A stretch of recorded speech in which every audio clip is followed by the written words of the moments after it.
Earning the title of United States Marine.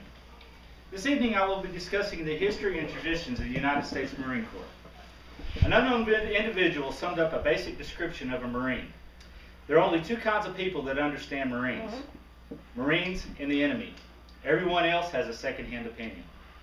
Much of the information I'll be sharing with you this evening comes from a book titled The U.S. Marine Corps Story by Robert J. Moleskine, and my own experience.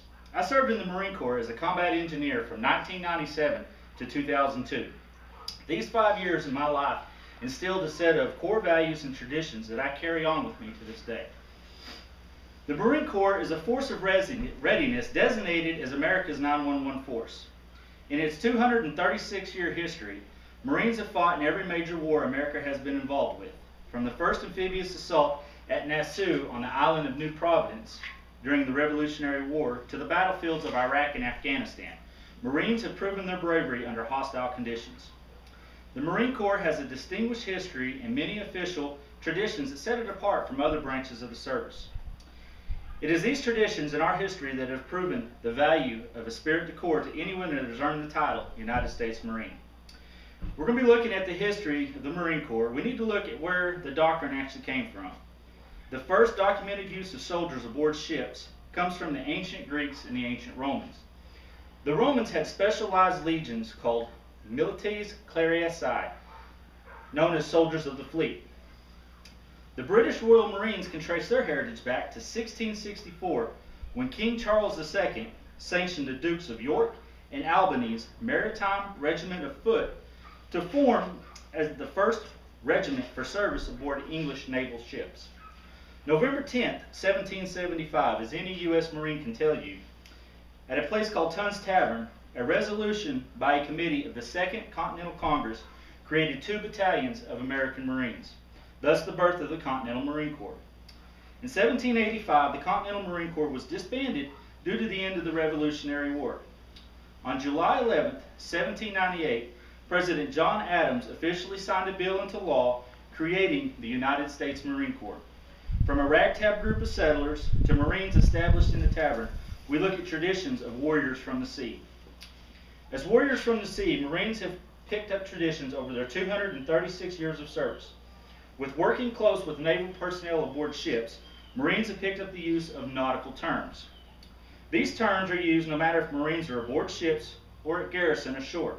They use these terms the same. These include, instead of you saying floor, they say deck. A wall is considered a bulkhead. A water fountain is a scuttlebutt. Doors are considered passageways. To clean or straighten things up is to square away. To get out of the way is called gangway. Not all traditions come from our sister service, the Navy. The U.S. Marine Corps has traditions of their own. The Marines have the Marine Corps hymn, and it dates back to the 19th century and is the oldest of any other American military branch's hymn. Marines have their own motto, Semper Fidelis, Latin for always faithful. To this day, Marines celebrate the Marine Corps birthday, November 10th, all across the globe.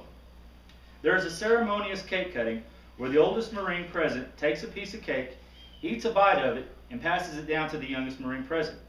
This symbolizes the passing of traditions down from older generations to the new generation. And it is traditions like this, along with a history, that brings about a sense of honor when earning the title of Marine.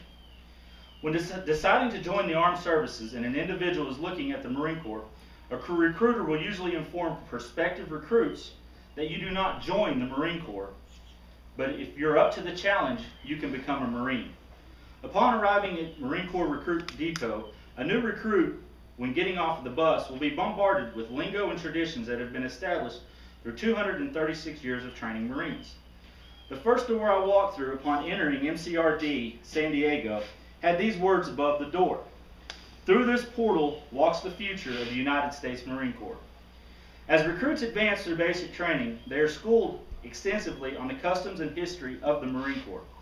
The instructors put a high value on such individuals as Archibald Henderson, Grand Old Man of the Marine Corps, the longest serving commandant in the history of the Marine Corps, Sergeant Major Dan Daly and Major General Smedley Butler, both of which are the only Marines to have received 2 medals of honor for 2 separate acts of heroism. John Basilone, the only Marine to receive the Medal of Honor and volunteer to go back into combat. He was killed on the island of Iwo Jima in World War II. Major Presley O'Bannon, for his act of heroism during the First Barbary War, received the famous Mameluke sword, still carried by Marine officers to this day. Opa May Johnson, the first female Marine, and Captain Samuel Nicholson, the first commissioned officer and first commandant of the Marine Corps. It is by learning the outstanding accomplishments of Marines like these that give recruits the understanding that by earning the title of Marine, they share a proud history of Marines from the past. As a recruit finishes recruit training, there's a